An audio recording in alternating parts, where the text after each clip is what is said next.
Ahora vamos a empezar a ver el tema de aprendizaje no supervisado. El algoritmo de retropropagación del error requiere tener las etiquetas, las clases a la que pertenece cada uno de los ejemplos o registros con los que contamos. Entonces, desde el punto de vista de las redes neuronales, es aprendizaje supervisado.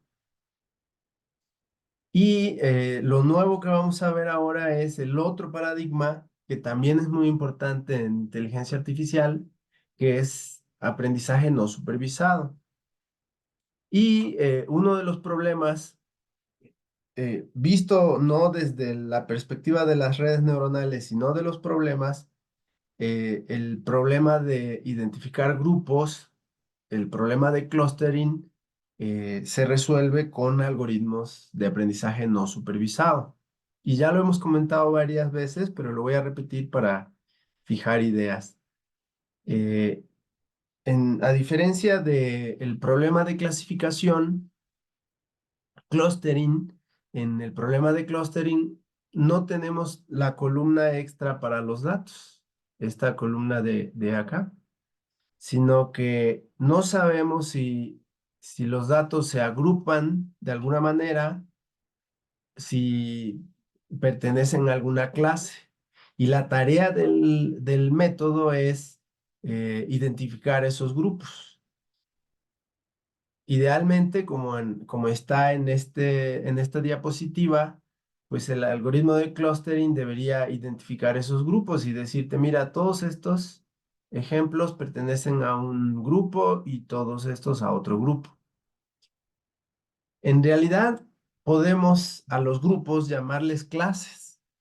Entonces, una vez que el algoritmo de clustering identificó los clusters, podemos etiquetarlos de alguna manera, decir, ah, esta es la clase 1 y esta es la clase 2.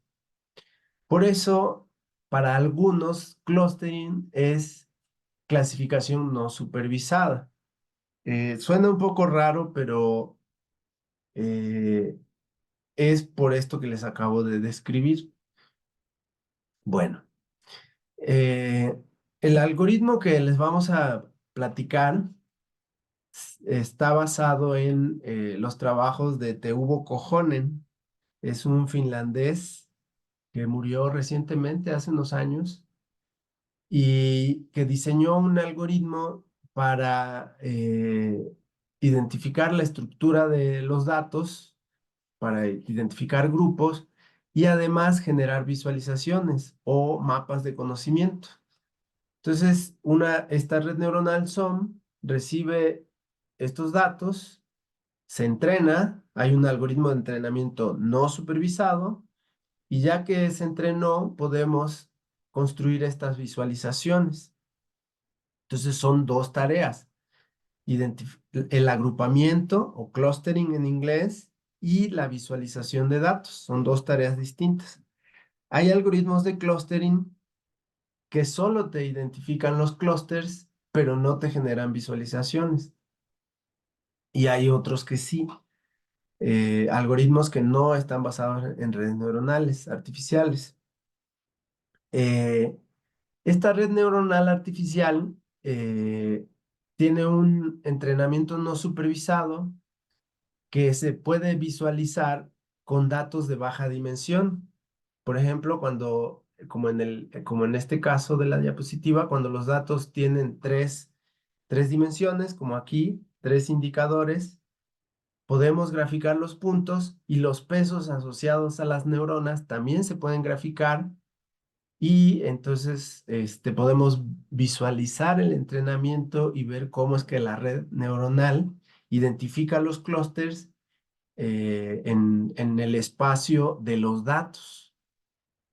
Bueno, eh, antes de presentarle los ejemplos, les voy a describir brevemente cómo funcionan estas neuronas. Aquí está.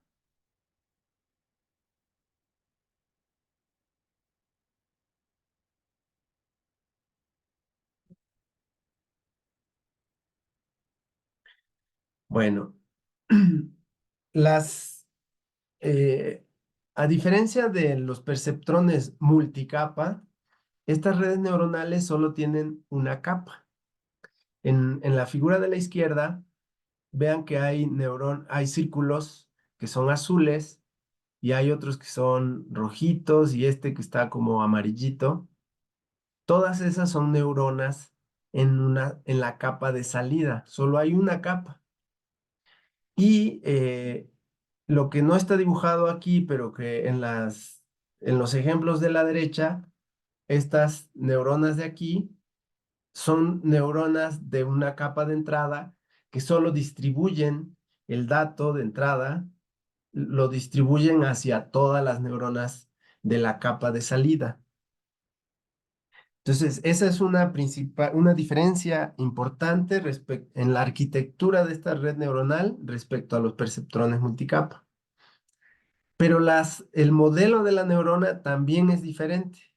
Recuerden que en el perceptrón, eh, la neurona recibe el vector de entrada, se calcula la suma pesada o el producto escalar, se pasa por una función de activación y entonces la neurona emite la salida, que relacionándolo con el funcionamiento de las neuronas biológicas, lo que significa es que la neurona dispara o no dispara. En estas neuronas del SOM no se calcula una suma pesada, se calcula una distancia entre la distancia euclidiana entre el vector X y el vector W, esta distancia. Entonces, se asume que los puntos o los datos, los vectores, habitan en un espacio euclidiano y entonces se pueden calcular estas distancias euclidianas. En realidad, se puede esto generalizar y pensar que los datos son cualquier cosa y mientras tú puedas definir una distancia entre ellos, pues puedes utilizar esta red neuronal. Bueno, esa es otra diferencia. Entonces, la activación de la red neuronal, el nivel se habla de nivel de activación o activación de las neuronas en lugar de dispara o no dispara. Y de hecho, cuando se presenta un dato a esta red neuronal, la idea es que todas las neuronas compiten por representar a ese dato. ¿Quién va a ganar al dato? Pues la neurona cuya distancia, la neurona ganadora, que le vamos a llamar WC, la neurona ganadora va a ser la que tiene el peso más cerca a X. Entonces, si es el peso más cercano a X, la distancia euclidiana entre estos dos puntos va a ser la más chica. Entonces, hay que pensar que, por ejemplo, aquí está X, aquí está W, y calculas esta distancia de aquí, es esta D, y todos los pesos del resto de las neuronas pues van a estar más lejos de X. Y por eso su nivel de activación va a ser menor, que es lo contrario a la distancia. Quiere decir que la distancia es mayor. En esta representación de la red neuronal, la neuronita esta que está amarilla es la neurona ganadora, la neurona que está más cerca del dato, WC. Una vez, cuando ya está entrenada la red neuronal, que sería el caso de este ejemplo que está dibujado, las neuronas vecinas a la neurona ganadora también van a tener esos son estos pesos, o estos que se ven aquí también, son los mismos, van a tener pesos también muy parecidos al peso de la neurona ganadora, pero no van a ser tan parecidos tan parecidos al dato como el peso de la neurona ganadora. El proceso de entrenamiento el algoritmo de entrenamiento mueve los pesos, adapta los pesos de tal manera que las neuronas vecinas aquí en esta malla tienen pesos similares, se especializan en datos similares. En el ejemplito que está en la otra presentación. Ahorita vamos a ver un ejemplo. Bueno, entonces se habla de que ya que está entrenada la red neuronal, las neuronas que tengan un peso muy similar al dato de entrada o señal de entrada, entonces su actividad va a ser mayor.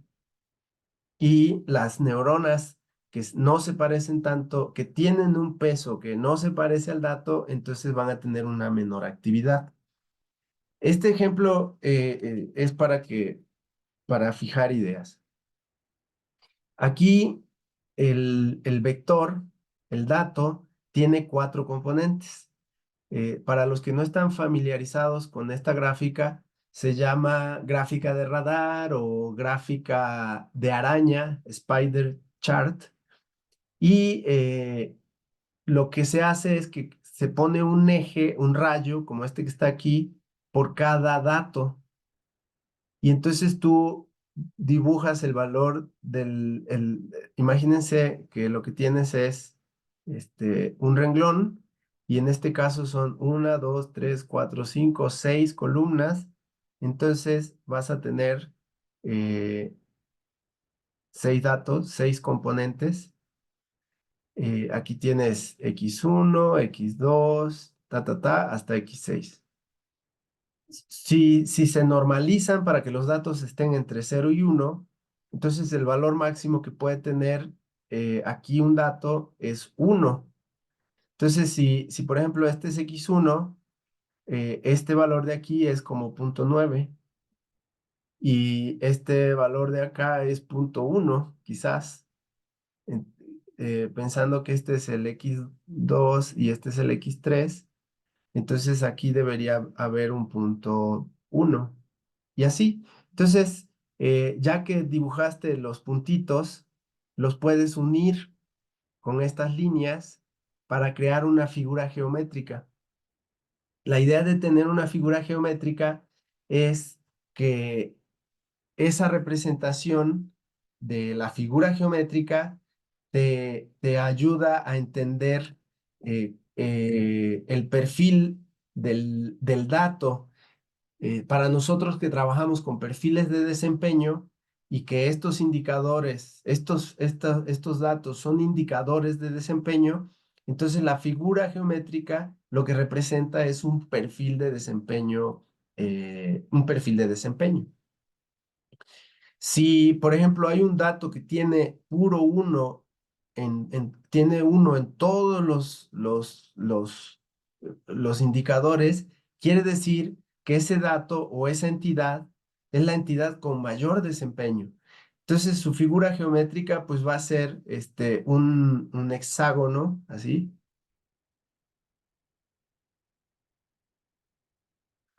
4, 5, 6. Un hexágono va a ser un hexágono completo, y entonces ese va a ser la entidad con el mayor desempeño, y va a ser muy fácil comparar visualmente el desempeño de esas entidades.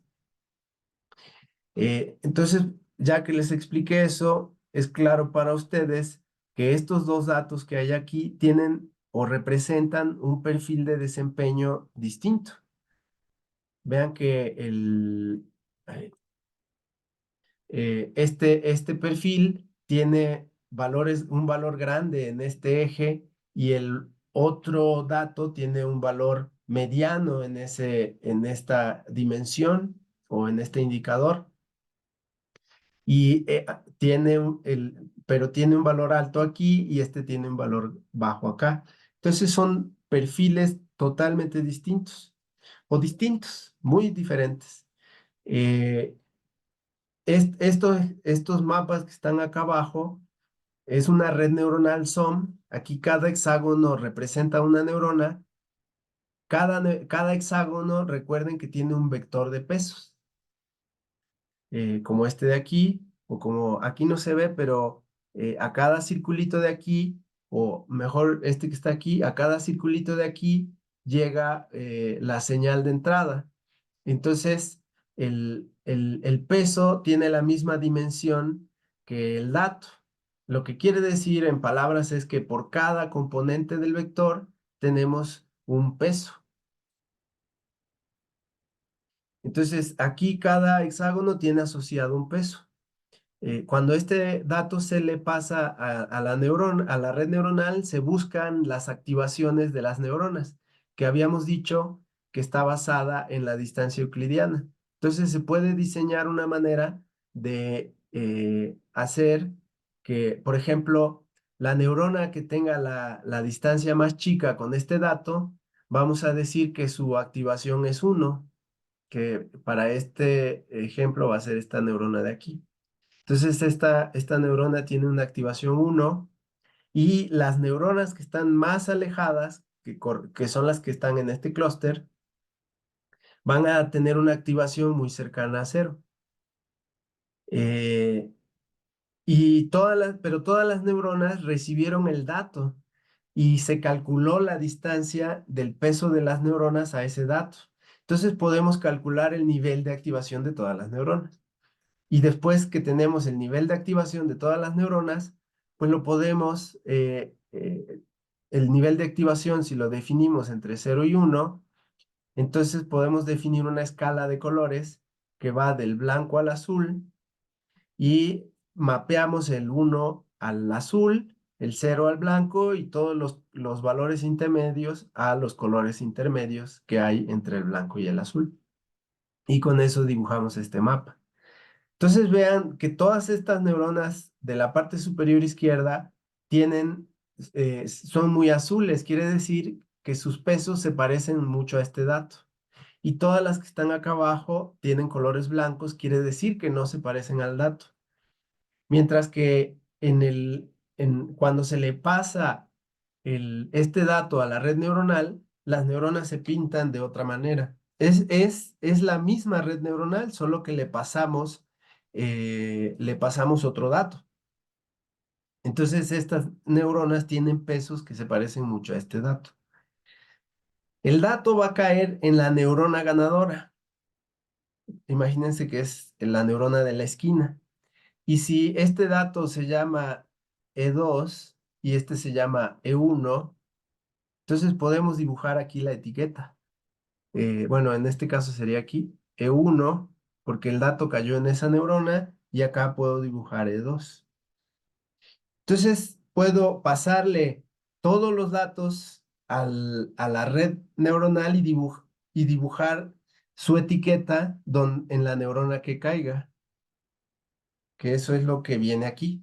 Vean, en este ejemplo también ya tenemos una red neuronal entrenada. No vamos a colorearla. Vamos a dejar a las neuronas sin color, pero vamos a dibujar las etiquetas de los datos que ganaron. ¿Qué significa eso? Bueno, pues que voy a agarrar cada uno de los datos. Por ejemplo, para el A69 se dibujó aquí en este hexágono porque cuando se le pasó a la red neuronal, esta fue la neurona ganadora, que lo que quiere decir es que esta neurona tiene el peso, el vector de peso más parecido a ese dato A69. Este A69 es un punto que está en este clúster. Entonces, eso se hace para todos los puntos. ¿De qué nos sirve? Bueno, que aquí pues todos los datos tienen una letra que me ayuda a saber de qué clúster vienen en los datos originales. Pero cuando tenemos, por ejemplo, las personas que van a trabajar en el proyecto de cienciometría, cuando estén trabajando con países, lo que vamos a hacer es dibujar la etiqueta, el nombre del país aquí. Entonces va a aparecer, por ejemplo, México, y al lado va a aparecer a lo mejor Brasil, Irlanda. Entonces, todos los países cuyas etiquetas caigan en la misma zona del mapa, pues quiere decir que tienen perfiles de desempeño similares. Y entonces vamos a poder hacer un análisis de clústeres. Bueno, eh, esta figura es un ejemplo didáctico para hacer ver que efectivamente cuando la red neuronal se entrenó, cuando se aplicó el algoritmo de aprendizaje no supervisado, ella es capaz de identificar los grupos de datos. Vean que aquí todos estos datos los etiquetamos con una B y cayeron en este clúster. Y los de la D cayeron en este clúster y todos los de C cayeron en este clúster. Entonces la red neuronal eh, se entrenó correctamente. Y vean que hay neuronas que están vacías. Son neuronas que quedaron en estas zonas del espacio, que no ganaron datos, pero que sirven para delimitar las zonas del mapa donde sí hay datos. Eh, ¿Cómo se ve? ¿Cómo se vería el entrenamiento y cómo se ven los pesos? Porque aquí los hexágonos representan neuronas que están fijas en esta malla. Y esta neurona de aquí tiene, por ejemplo, cuatro vecinas. Cada uno de estos hexágonos tiene un vector de pesos. Y ese vector de pesos habita en este mismo espacio de datos. Entonces podemos dibujar los pesos, que es lo que está aquí a la derecha. Los puntos verdes, todo bien, ¿verdad? Recuerden que me pueden detener. Ay, Ana estaba esperando desde hace rato y no la había visto. Me pueden detener si tienen preguntas. ¿Todo bien? Voy a hacer la pausa porque me sentí como que estoy solito.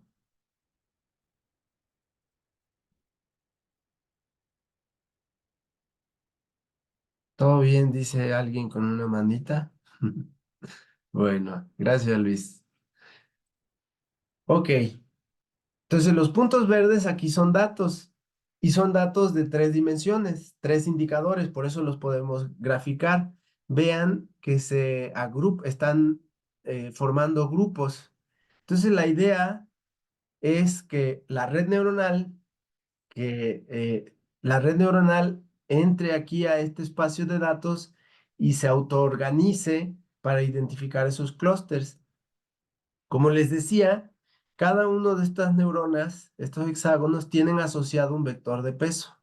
Ese vector de pesos habita en el mismo espacio de los datos y se puede graficar, que es son estos puntos rojos que están aquí. Como yo sé a qué neurona corresponde cada vector de peso, puedo trazar una línea entre el peso de esta neurona y el peso de la neurona contigua. Entonces, en general, pues cada neurona puede estar conectada con dos neuronas o hasta con seis neuronas. Las neuronas internas tienen seis neuronas contiguas, seis neuronas vecinas. Las de la esquina tienen dos neuronas nada más.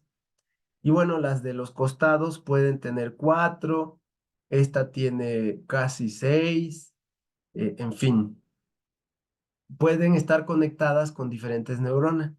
Entonces, como sé a qué neurona corresponden, podemos trazar estas líneas con sus vecinas. Vean que aquí abajo, estas neuronas están conectadas con cinco, seis vecinas, pero se formaron cuadraditos. Quiere decir que ay, sí son seis. Bueno, no estoy seguro si es una retícula cuadrada o una retícula hexagonal, que eso no se me olvidó comentárselos aquí. Fíjense que esta red de arriba, que está en la que las neuronas están representadas con círculos, la retícula es cuadrada, es una malla cuadrada. Y esta malla de abajo, esta retícula de abajo es hexagonal. Las neuronas se representan con hexágonos, tienen 6 vecinas, y si ustedes calculan la distancia de, del centro del hexágono con sus 6 vecinas, la distancia es la misma. Entonces decimos que sus vecinas están a una distancia de 1, una distancia unitaria. Pero en una retícula cuadrada eso no pasa porque tenemos 4 vecinos con una distancia 1 y las otras 4 están a una distancia raíz cuadrada de 2. Sería la hipotenusa. Entonces, es más conveniente usar esta retícula hexagonal. Eh, por eso van a ver que todos los mapas que les mostramos tienen una retícula hexagonal.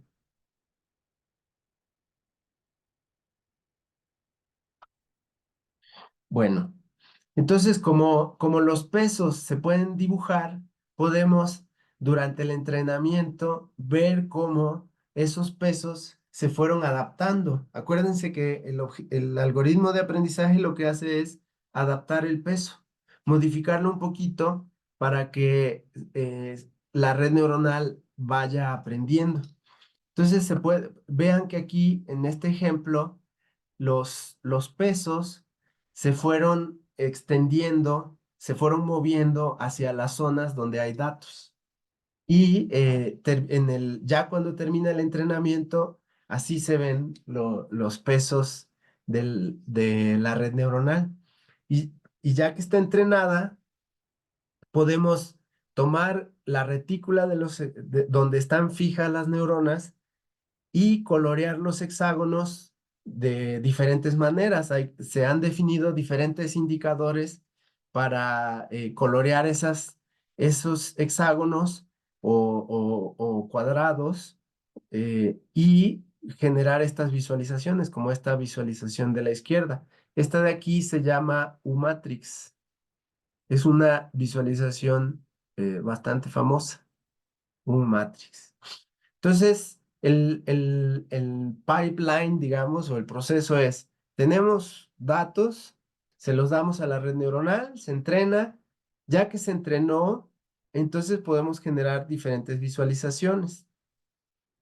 Bueno, voy a pasar a explicar por primera vez el algoritmo, lo vamos a seguir repasando, pero quiero ver si hay preguntas hasta aquí o puedo seguir.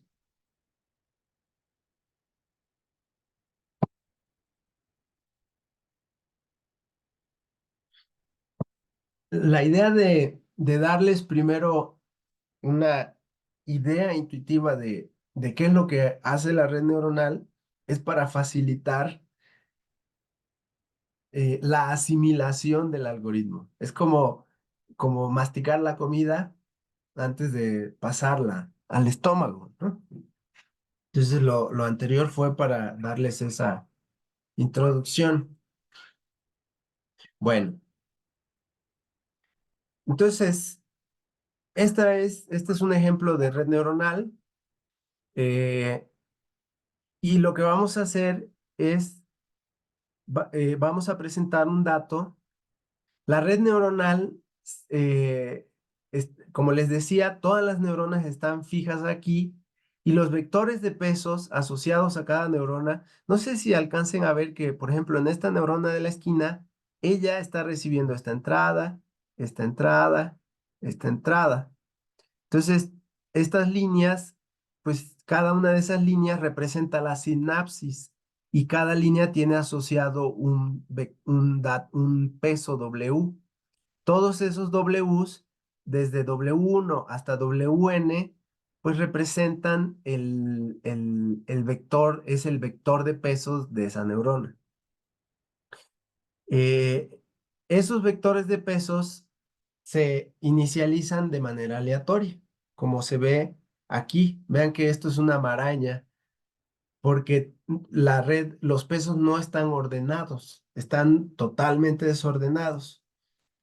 el algoritmo lo que va a hacer es ordenar esos pesos y moverlos hacia la zona de los datos. ¿Y cómo lo hace? Bueno, pues nos agarramos aleatoriamente un dato del conjunto de entrenamiento D. Aquí el X pertenece, lo tomamos del conjunto de entrenamiento D, que el conjunto de entrenamiento va a ser todos los datos con los que disponemos de momento. Tomamos un dato, se le pasa a la red neuronal. ¿Y qué es lo que van a hacer las neuronas? Van a competir por el dato. Y ya dijimos que la neurona ganadora va a ser la que tenga el vector de pesos más parecido a este X, que eso se hace así matemáticamente. Calculamos, buscamos la neurona, este índice I va sobre todas las neuronas. Entonces, hay que calcular la distancia. Estas distancias es la distancia del dato a cada uno de los pesos WI. Se calculan todas las distancias. Y la neurona ganadora va a ser la que esté más cerca del dato. Entonces quiere decir que vamos a buscar el mínimo, la distancia mínima entre el dato y una neurona I. A esa neurona I, esa neurona que tiene el peso más cerca al dato, le vamos a llamar la neurona ganadora.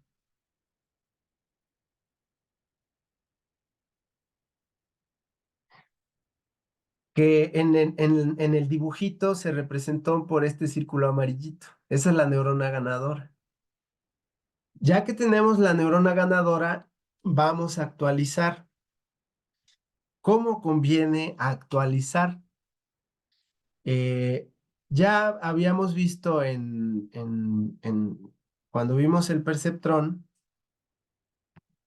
¿qué pasó?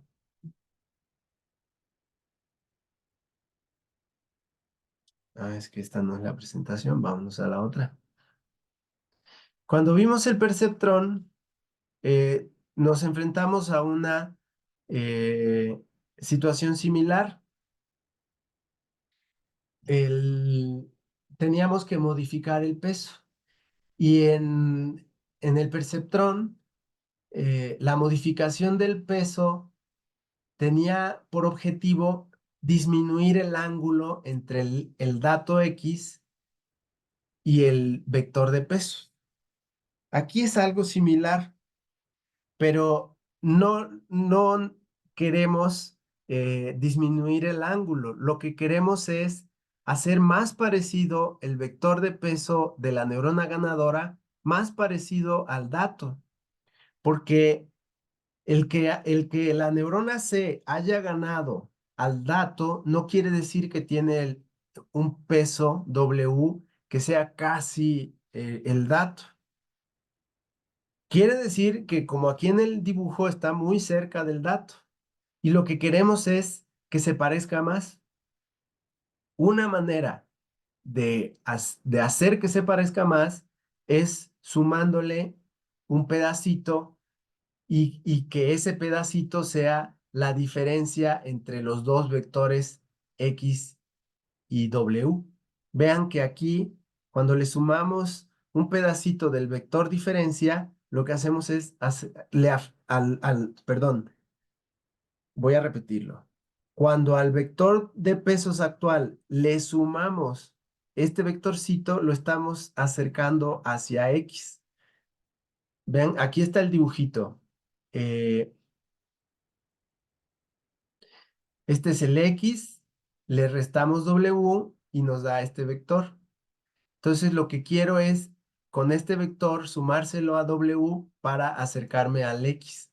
Pero no se lo voy a sumar completo, le voy a sumar un pedacito. Lo quiero hacer más parecido. Acuérdense que en el perceptrón multicapa teníamos un factor de aprendizaje. Allá lo representamos, se representa por la letra eta. Aquí se utiliza la letra alfa.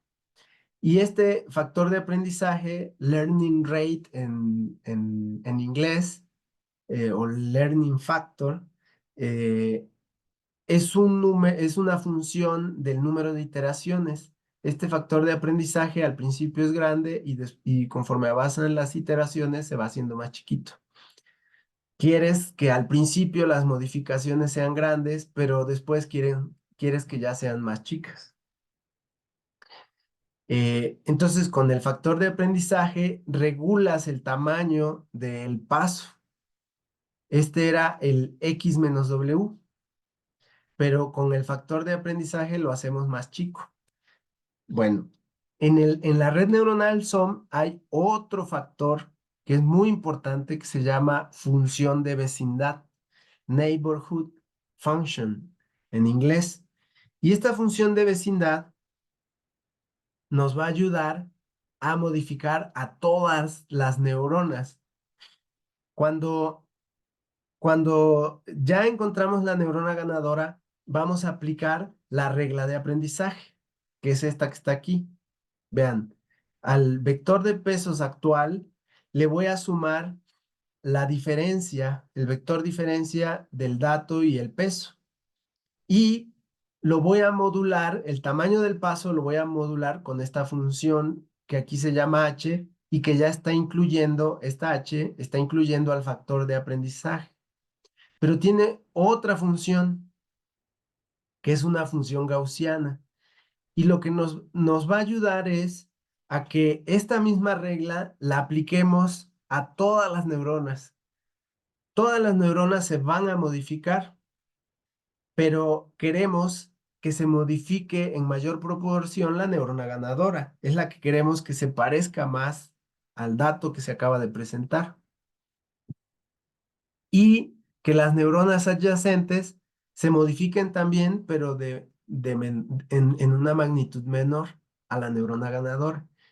Y conforme la neurona que se está actualizando esté más lejos de la neurona ganadora, entonces esas neuronas se actualizan menos. El pasito que dan es más chiquito.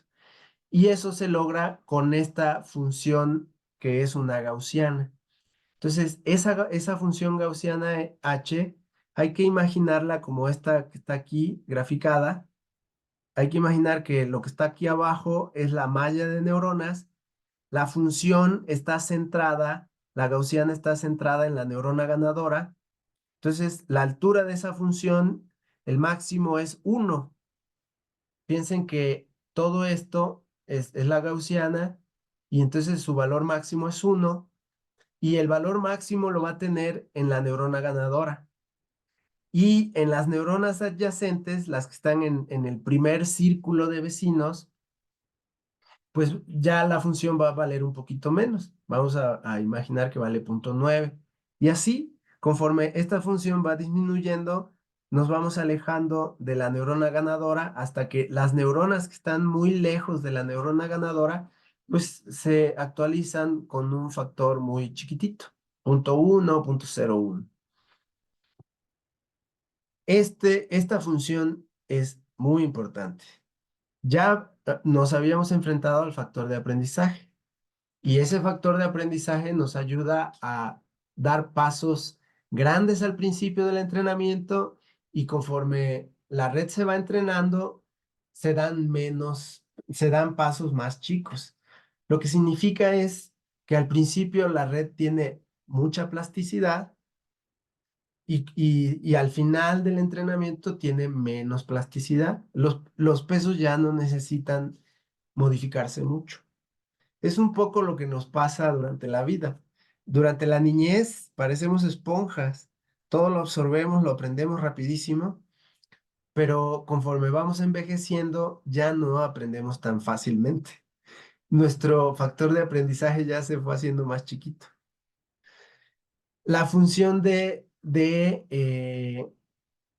vecindad nos ayuda a determinar la magnitud con la que se van a actualizar las neuronas dependiendo de qué tan lejos están de la neurona ganadora. Y esta función exponencial no es fija, al igual que el factor de aprendizaje, depende del tiempo. Esta campana al principio es así como muy ancha. pero conforme avanza, o sea, si la dibujáramos en 2D, se vería algo así. Pero conforme avanza el tiempo, vamos a reducir esta sigma y va a tener el efecto de hacer que la campana se vaya estrechando, estrechando. Y al final, ya en las últimas etapas del entrenamiento, es así. ¿Y qué significa? Pues que esto que vemos aquí abajo, esos anillos se fueron contrayendo, contrayendo, y al final prácticamente solo se actualizan las neuronas vecinas a la neurona ganadora y las demás casi no se actualizan. Eso es con cada dato. Bueno, ¿hay preguntas hasta aquí?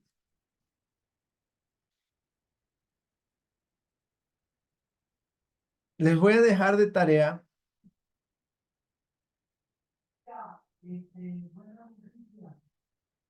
Les voy a dejar de tarea que jueguen con un sistema que se llama Lapson. Tienen que entrar, buscar Lapson, GitHub y van a entrar ahí a lo primero que sale, Lapson Self-Organizing Maps. Y de ahí van a descargar este archivo. Entonces le dan clic a ese y lo descargan. Es un archivo comprimido. Ya que lo descargan, lo descomprimen. Vamos a descomprimirlo. Ay, no es cierto, ese no es. Estoy equivocado, perdón. Es Lapson. Vamos a buscar solo Lapson y vamos a entrar a la página del laboratorio. Bueno, les voy a tener que pasar la liga porque es descargas aquí en Lapson. Vamos a descargar esta versión que está en el Google Drive que se llama visualización del entrenamiento. Allí vamos a descargar este archivo. Déjenme, vamos a compartir la liga. Ay, ¿qué pasa? ¿Por qué no sales? Bueno, vamos a compartirles esta. Van a descargar este archivo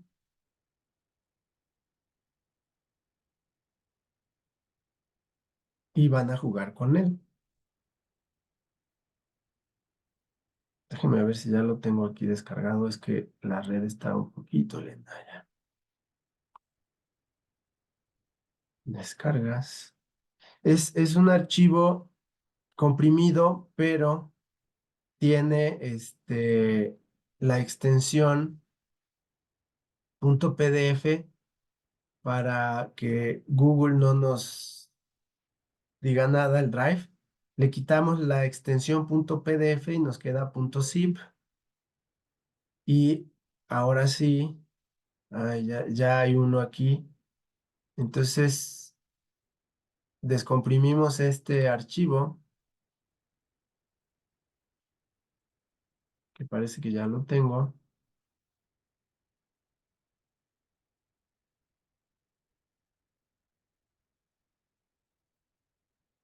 Y ahí va a estar un release y vamos a entrar, vamos a ejecutar este .exe. Y confíen en ese ejecutable porque yo lo hice. Es nuestro, lo hicimos en el laboratorio. En este sistema, siguen viendo mi pantalla, ¿verdad? En este sistema podemos generar datos sintéticos y los vamos a generar en clustercitos. Con esta opción del menú podemos generar datos en 3 dimensiones, varios clusters. Le voy a decir que quiero nada más 4 clusters. Y entonces me va a dibujar estos clustercitos que se ven ahí, puntitos, puntitos verdes. Y voy a entrenar una red neuronal. Estos son los parámetros del tamaño de la red, de la malla de salida. Le voy a dar clic a iniciar y ya se me dibujó aquí la red neuronal con los pesos aleatorios. Y lo que voy a hacer es darle clic aquí a pasarle un solo dato. y ver qué pasa. Ahí le pasé un dato y todos los pesos se modificaron. Ah, perdón. Tienen que irse a al tipo. Vamos a darle la versión básica del SOM. Al cambiar aquí el tipo hay que volver a crear la red. Ya que tengo esa red, le voy a dar un paso. Lo que pasa es que en la versión basic, en la versión batch, que está seleccionada por default, se pasan todos los datos y se actualizan todos los pesos.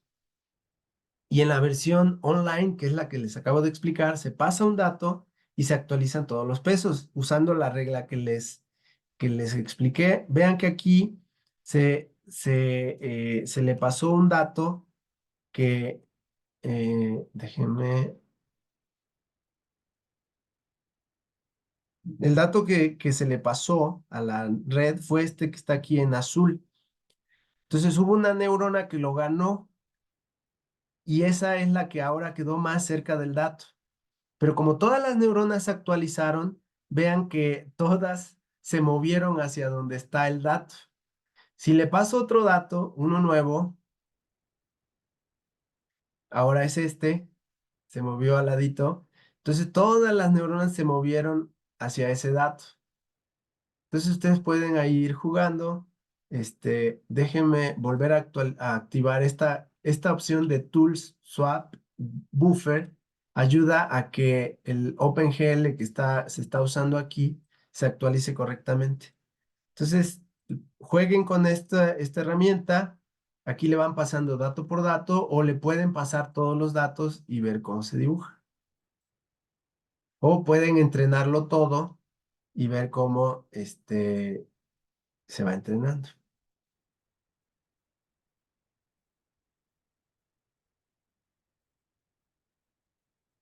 Cuando acabe, pues todas las neuronas van a estar ahí. Ya acabó. Ya que acabó, podemos ir a ver los mapas, que vamos a ver en clases posteriores cómo se dibujan, cómo se colorean. Bueno.